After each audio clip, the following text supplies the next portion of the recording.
నమస్తే welcome to Aadya media నేను మీ స్వర్ణ. Hello Balu. Hi స్వర్ణ. ప్రస్తుతం షర్మిల గారు తెలంగాణ కాంగ్రెస్ లో క్రియాశీలక పాత్ర పోషిస్తున్నారనే చెప్పొచ్చు. రైట్, అంటే తను ఏదైతే అనుకున్నారో ఆ పందాలోనే ముందుకు వెళ్తున్నారు. దానికి అనుగుణంగానే కేసీఆర్ గారి మీద ఫైర్ అవడం కూడా మనం చూసాం. అఫ్ కోర్స్ కాంగ్రెస్ లో కలవబోతున్నారు లేకపోతే పార్టీని మర్జ్ చేయబోతున్నారు అంటూ వార్తలు వచ్చినప్పటికీ ఒక క్లారిటీ అయితే రాలేదు. ప్రస్తుతం షర్మిల గారు కేసీఆర్ గారి మీద చేసిన కమెంట్స్ని ఎలా అనుకోవాలి? అంటే మన నెంబర్ 1 స్థానంలోకి వెళ్ళాలి అంటే నెంబర్ 1 స్థానంలో ఉన్న వాడిని కామెంట్ చేస్తాను, టార్గెట్ చేస్తాను, అంటే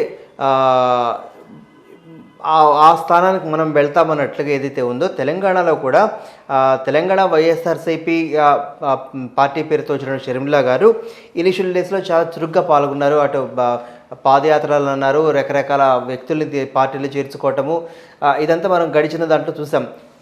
అన్ని టీఆర్ఎస్ పెట్టిన తర్వాత ఇటు కాంగ్రెస్ టీడీపీలో నుంచి ఎట్లయితే వచ్చారో దాంట్లో కూడా వలసల చేరికలు ఉంటాయని చెప్పేసి అందరూ భావిస్తున్న తరుణంలో ఆ స్థాయిలో ఆశించిన స్థాయిలో లేకపోవడం ఒక నిరాశజనకమైన అంశంగా చెప్పుకోవచ్చు.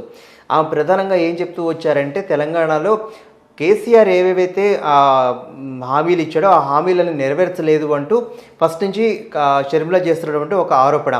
తాజాగా కూడా ఆమె ఒక ట్విట్టర్ వేదికగా కూడా ఒక ఆరోపణ చేశారు.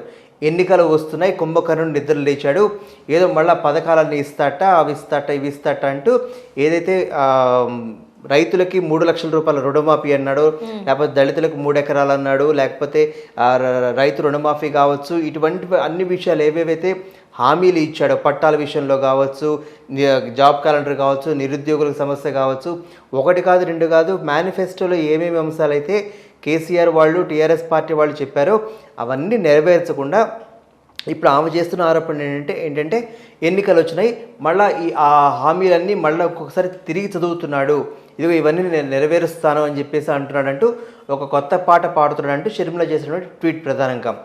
సరే, దానివల్ల నష్టపోయేది ఎవరికి ఏంటంటే ఒక విధంగా అది షర్మిల లాంటి పార్టీ వాళ్ళకి నష్టం. ఎందుకంటే ఏమేమి ఇస్తానన్నాడో ఒకవేళ గుర్తులేనప్పటికీ కూడాను ఇట్లాంటి వాళ్ళు గుర్తు చేస్తే ఖచ్చితంగా మనకి ఎన్నికలు ఈ డిసెంబర్లో ఉన్న నేపథ్యంలో ఈ రూలింగ్ పార్టీ వాళ్ళకి అదొక అస్త్రంలా ఉంటుంది. మనం ఇంకా ఫిల్ చేయలేదు కావాలా, ఈ చక ఈ 4 నెలల్లో 2-3 నెలల్లో ఇవన్నీ ఫినిష్ చేసుకుంటూ వస్తే మనకి రేపొద్దున ఇవన్నీ మైలేజ్ వస్తాయని చెప్పేసి వీళ్ళకి ఒక పాజిటివ్ పాయింట్ అవుతుంది. అలానే ఎందుకు అనుకోవాలి, ఇస్తానన్న హామీలన్నీ నెరవేర్చలేదు కాబట్టి మా ప్రభుత్వం వస్తే అయితే మీరు మమ్మల్ని నమ్మితే మేం చేయగలుగుతామని కూడా ఎవరైతే ప్రధాన ప్రతిపక్షంగా ఉంటారో వాళ్ళు చెప్పుకునే తీరు మనం చూసాం కదా. ఇది కాయిన్కి 2 సైడ్ తీసుకున్నట్లయితే ఒకవేళ కాని పక్షంలో, కానీ ఒకవేళ అయిన పక్షంలో ఒకవేళ అవన్నీ నెరవేరిస్తే, ఎందుకంటే రైతు బంధు ఇప్పుడే కంతుంది, రైతు రుణమాఫీ ఏదైతే 3 లక్షలు అన్నాడో దాంట్లో ₹1,00,000 వరకు ఇస్తున్నాడు. ఇంకొకటి కూడా ఉంది కదా, ఎప్పటి వరకు అది తలపెట్టలేని కేసీఆర్ గారో లేకపోతే ఎవరైతే గవర్నమెంట్ ఫామ్ లో ఉన్నారో వాళ్ళు ఒకవేళ షర్మిల గారు కమెంట్స్ తర్వాత చేశారనుకోండి, ఆ క్రెడిట్స్ కూడా వెళ్ళే ఛాన్సెస్ ఉన్నాయిగా. అంటే ఇక్కడ ఎట్లా ఉంటుందంటే దీన్ని పాలిటిక్స్ అంటాము. సాధారణంగా మనం ఏం చేస్తామంటే ఎన్నికల్లో ఇంకో సంవత్సరమో 6 నెలల్లో ఉన్న ఆ తరుణంలో మాత్రమే ఈ హామీలు ఏవైతే ఉన్నాయో ఒక్కొక్కటి ఫుల్ చేసుకుంటూ వస్తారు. దానికి కారణం ఏంటంటే ప్రజల పాయింట్ ఆఫ్ వ్యూలో రాజకీయ నాయకులు ఎట్లా ఆలోచిస్తారంటే వీళ్ళకి మనం వచ్చిన సంవత్సరంలోనే అన్నీ చేసేస్తే, మనం ఇచ్చిన హామీలన్నీ నెరవేరి చేసేస్తే, ప్రజలకు కావాల్సినవన్నీ అన్నీ ఇచ్చేసేస్తే 4 ఏళ్ల తర్వాత మళ్ళీ మనల్ని గుర్తుపెట్టుకుంటారా? తిని హాయిగా తినో తాగో లేకపోతే ఎంజాయ్ చేస్తూ వాళ్ళు అక్కడ పడుకుంటూ పోతారో తప్పిస్తే ఈ హామీలు 4 ఏళ్ల తర్వాత గుర్తుకు రావేమో అని అదొక పొలిటికల్ స్ట్రాటజీ. కేసీఆర్ అనే కాదు, ఈ భూమి మీద పాలిటిక్స్ చేసే ప్రతి ఒక్కడు ప్రజల పైన ఉన్నటువంటి ఇది ఒక అభిప్రాయం. సో కాబట్టి ఏం చేస్తారంటే లాస్ట్ టర్మ్లోనే ఉదాహరణకి ఎప్పటి నుంచి రోడ్లు వేయాలి, ఇదిగో ఇంకో 4 వీళ్ళు మళ్ళీ ఎలక్షన్స్ ఇంకో 4 నెలల్లో ఉన్నాయనుకో, లేకపోతే ఎన్నికల నోటిఫికేషన్ వచ్చిన తర్వాత ఈ పనులను ముగించేస్తారు, ఈ చేయాల్సిన పనులన్నీ అప్పుడు వెళ్తారు. ఇదిగో చూడు మీకు రోడ్లు వేసాను, లేకపోతే మీ ఇంటికి ఒక ఉద్యోగం ఇచ్చాను, పెన్షన్ ఇచ్చాను, ఇట్లా గుర్తు చేస్తూ ఉంటారు వాళ్ళు. సో ఇదంతా ఏమవుతుందంటే అపోజిషన్ వాళ్ళకి ఎగనెస్ట్ అయిపోతుంది. ఇది ఒక స్ట్రాటజీ మాత్రమే. తాజాగా కూడా కేసీఆర్ కూడా అదే పని చేస్తున్నారు. ఇటు అసెంబ్లీ నిర్మాణం కావచ్చు, ఇతర విషయాలు కావచ్చు, ఈ బీఆర్ఎస్ పేరుతో ఉన్నటువంటి వ్యాప్తి కావచ్చు, ఏదేమైనప్పటికీ కూడా ఉద్యోగాల విషయంలో ప్రధానంగా వాళ్ళు చెప్తున్నటువంటిది ఏదైతే అంశం ఉందో కేటీఆర్ బాగా ఆ విషయంలో చొరవ తీసుకుంటున్నారు, అంతర్జాతీయ స్థాయిలో ఆ ఖ్యాతిని తీసుకొస్తున్నారు. ఇకపోతే షర్మిల చేసిన ట్వీట్ కారణంగా ఏదైతే ఉంటుందో ఆమె జగనన్న విడిచిన బాణంగా ఏదైతే చెప్పుకుంటున్నారో అది కాదు అని చెప్పి ఒకనొక సమయంలో వైఎస్ విజయమ్మ గారు ఇటు షర్మిల వైపు రావడంతో కాదని చెప్పి తేలిపోయింది. మరో పక్కన తీసుకున్నట్లయితే తెలంగాణలో తీసుకున్న అంశాలు ఎట్లా ఉంటాయంటే ఎంఐఎం పార్టీ ప్రధానంగా కీలక పాత్ర పోషిస్తూ ఉంటుంది ఇక్కడ.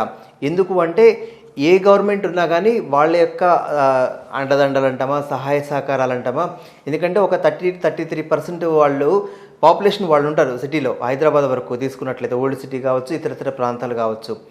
ఎంఐఎంతో పొత్తు లేకుండా ఏ పార్టీ గెలిచిన దాఖలాలు ఇంతవరకు హైదరాబాద్లో లేవు. సో ఖచ్చితంగా అటు టీఆర్ఎస్ వాళ్ళు తీసుకున్నారు, ఇంతకుముందు టీడీపీ వాళ్ళు తీసుకున్నారు, ఇంతకుముందు కాంగ్రెస్ వాళ్ళు తీసుకున్నారు. అది ఉంటుంది ఖచ్చితంగా. ఒకవేళ షర్మిల రావాలి అంటే ఎంఐఎంతో పొత్తు పెట్టుకోవాలి. ఎంఐఎం వాళ్ళు ఇప్పటికే లోపాయకారికంగా టీఆర్ఎస్ వాళ్ళతో ఒక పొత్తు ఉంది. దానికి నిదర్శనంగానే చాలా సందర్భాలలో అటు అసదుద్దీన్ ఓవైసీ కార్ స్టీరింగ్ నా చేతిలో ఉంది అని చెప్పేసి ఆయన అన్న మాటకి టీఆర్ఎస్ వాళ్ళు ఎవరు ఖండించకపోవడంతో అది రుజువైంది. సో ఇప్పుడు తాజాగా షర్మిల గారు లాంటి వాళ్ళు మళ్ళీ వస్తే, మొన్న ఒక వార్త విన్నాం, సోనియా గాంధీ షర్మిలకు ఫోన్ చేసింది, కాంగ్రెస్లో కలిపేయమంటున్నారు.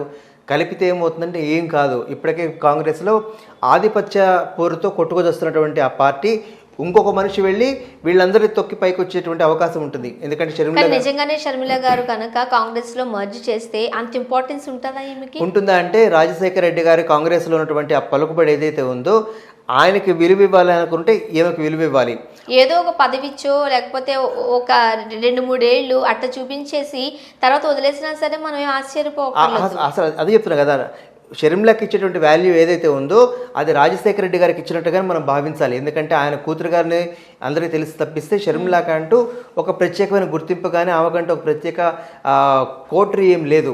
సో ఇప్పుడు వెళ్ళిన తర్వాత అక్కడికి వెళ్ళి భంగపడో అబాస్ పాలుపడో కాంగ్రెస్లో కలిపి విలీనం చేసేదానికన్నా ఒకటి గెలుస్తుందా గెలవదా, ఆమె సొంతంగా ఉంటే ఏమవుతుందంటే ఇదిగో ఇప్పుడే పెట్టాం కదా పవన్ కళ్యాణ్ అన్నట్టుగా, నాకు 20 సంవత్సరాల తర్వాత నేను గెలుస్తానేమో అని చెప్పి పవన్ కళ్యాణ్ అన్నట్టుగా కొంతకాలం తర్వాత గెలుస్తానేమో ఇప్పుడే స్టార్టింగ్ కదా అని చెప్పేసి సర్ది చెప్పుకునే అవకాశం ఉంటుంది. కాంగ్రెస్లోకి వెళ్తే అవకాశం ఉండదు.